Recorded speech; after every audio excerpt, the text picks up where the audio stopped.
I'd ask people what are their goals, and they're like, oh, I want to go to the gym more.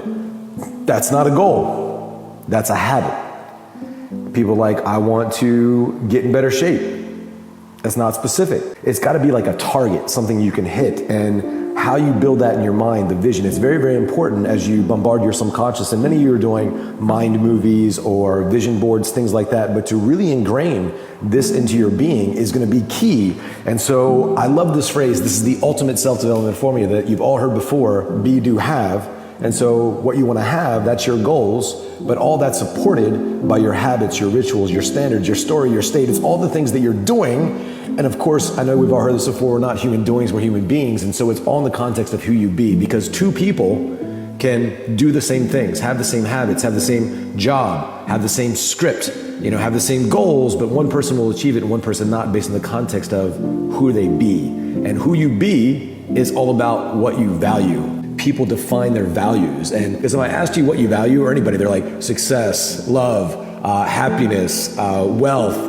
But they say that's what they want their values to be, but that's not what their values are. So you could ask somebody what their values are by asking them questions like, if your house was about to burn down and you can only grab 3 things, what would you grab and what do they mean to you? Where do you spend your money? Where do you spend your time? Who do you spend your time with, and what do they do for you? Like, reverse engineer what people's values are by looking at their actual habits and the way they show up. And if they sat in silence for an hour, unless you're a master meditator, our minds are gonna drift somewhere. And so where does the mind go?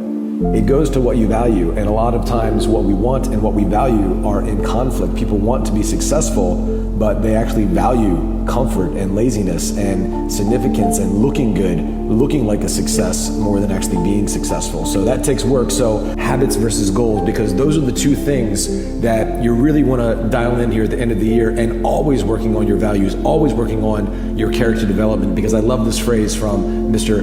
Ralph Waldo Emerson. He said, who you are speaks so loudly, people can't even hear what you say. So as you're practicing those scripts, as you're sharing your goals, you've got to dial this in, and you got to make sure that it's in alignment, because most people have incongruency in their life. Their words are here with their goals. They say they're going to do something. Their words are here, but their actions are here, or their habits. Their mind's all over the place, emotionally scattered. But when your words, your thoughts, your actions are all in alignment, you say what you mean what you say, and your habits are in alignment with your goals, that is key, and things start to show up for you and start to open up for you. And so getting to the gym more, that's a habit, but you want to be specific even in that. It's finding something like going to the gym and then rating yourself. So if you had a spreadsheet and you could say like water intake, or go to the gym and 5 days a week or whatever it is. So you have this habit, but rating yourself, because sometimes you have shit workouts. Sometimes you work and you do prospecting or you're on sales calls and you did the habit, you did the thing, but you did it at like a low standard. And really dialing in these habits and tying that to your identity. I love that Tony's got this thing called strategy, story, state, but we also add standard. And so there are strategies in what you can do in your business and your marketing and everything, but all that's in the context of your story. And you have a story, consciously or unconsciously, you tell about yourself, the market, your past, about the future, whatever. And then there's a state, there's a habitual pattern of what you focus on, the language that you use, the meaning that you attach to things, and then also how you ingrain all this in your physiology to have physical mastery over these concepts, where it's in you, as you, and you're just pushing these things from a place of unlimited resources, of boundless energy, that is something's coming through you because you are in alignment,